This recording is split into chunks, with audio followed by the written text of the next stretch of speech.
السلام علیکم ورحمۃ اللہ وبرکاتہ۔ حکیم جاوید اقبال ہر بال اس چینل کی طرف سے آپ کی خدمت میں حاضر ہیں۔ آج اس موضوع کے اوپر ہم نے بات کرنی ہے، وہ ہے دماغ کو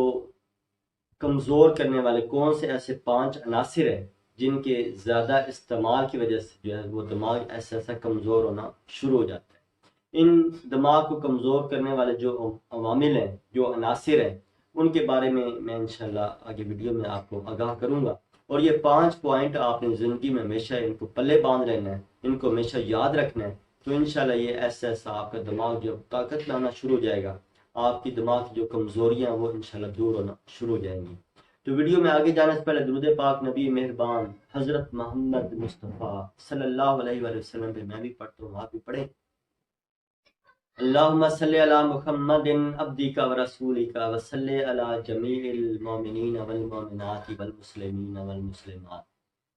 جیسا کہ آج کا عنوان، آج کا ٹاپک، آج کا موضوع میں نے آپ کے سامنے گوش گزار کیا ہے کہ دماغ کو کمزور کرنے والی کون سے ایسے 5 عناصر ہیں۔ تو ان میں سب سے جو بنیادی بات جو ہے، جو سب کو یاد رکھنی چاہیے کہ ہمیں جو بھی آدمی، جو خواتین ہیں، مرد ہیں، بچے ہیں، جو رات کو دیر تک جاگتے رہتے ہیں، یعنی کم از کم رات کو 12 1 2 بجے تک رات کو جاگتے رہتے ہیں، تو زیادہ جاگنے کی وجہ سے بھی آپ کا دماغ ایسا کمزور ہونا شروع ہو جاتا ہے۔ دوسرے نمبر پہ جو سب سے بنیادی بات جو ہے وہ یہ ہے کہ جو لوگ رات کو دیر سے سوتے ہیں، لازمی بات ہے صبح پھر وہ جلدی بیدار نہیں ہوتے، بلکہ وہ کافی دیر تک سوئے رہتے ہیں، نہ فجر کی نماز پڑھتے ہیں، بلکہ سوئے رہتے ہیں، 9 10 11 بجے جا کے وہ اٹھتے ہیں۔ تو لازمی بات ہے صبح کی ایک تو ان کی نماز گئی، دوسرے نمبر پہ صبح کو ان کی جو سیر ہے وہ بھی گئی، تو ایسا کرنے سے بھی دماغ جو ہے وہ ایسا کمزور ہونا شروع ہو جاتا ہے۔ اس کے علاوہ جو تیسرے نمبر پہ جو سب سے بنیادی بات جو کہ آج کل ہمارے گھروں میں، ہمارے معاشرے میں آج کل جس کا زیادہ استعمال کیا جا رہا ہے، وہ ہے موبائل اور ٹی وی کا استعمال۔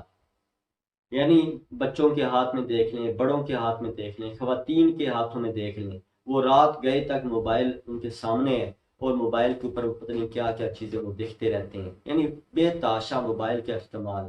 یا بڑی سکرین لگوائی ہوئی ہے گھر کے اندر، بڑی سکرین کے آگے وہ دیکھ رہے ہیں، ٹی وی دیکھنے لگے ہوئے ہیں، مختلف چینل بدل رہے ہیں، اور وہ سامنے نظریں ٹکا کر بیٹھے ہوئے ہیں۔ تو اس سے کیا ہوتا ہے کہ اس سے بھی دماغ ایسا کمزور ہونا شروع ہو جاتا ہے۔ اچھا، اس کے علاوہ جو چوتھے نمبر پہ جو ایک بنیادی ٹاپک بھی ہے جس کا ہمیں بنیادی طور پہ ہمیں غور بھی کرنا چاہیے، کہ وہ یہ ہے کہ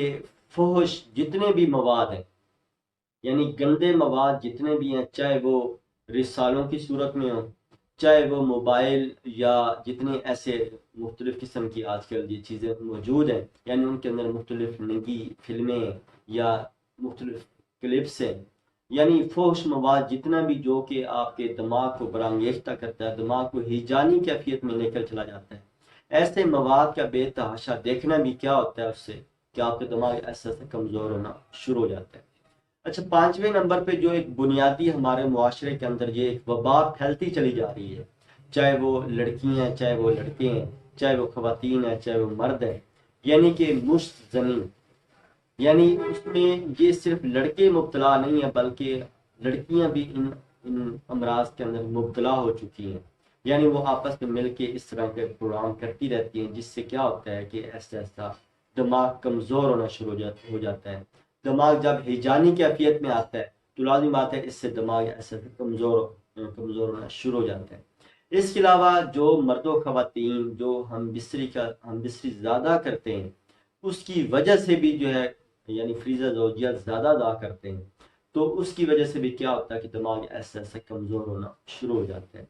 تو ان تمام یہ جو 5 عناصر میں نے آپ کے سامنے بیان کیے ہیں، جو 5 باتیں آپ کے سامنے بیان کی ہیں، ان کو آپ پلے باندھ لیں، ان کے اوپر زندگی میں عمل کریں، تو انشاءاللہ اگر ان کو آپ چھوڑ دیتے ہیں، ان کا کم سے کم استعمال کرتے ہیں، تو انشاءاللہ آپ دیکھیں گے کہ ایسا آپ کا دماغ جو ہے وہ طاقت میں آنا شروع ہو جائے گا۔ اللہ تعالیٰ میرا اور آپ کا حامی و ناصر ہو۔ السلام علیکم ورحمۃ اللہ وبرکاتہ۔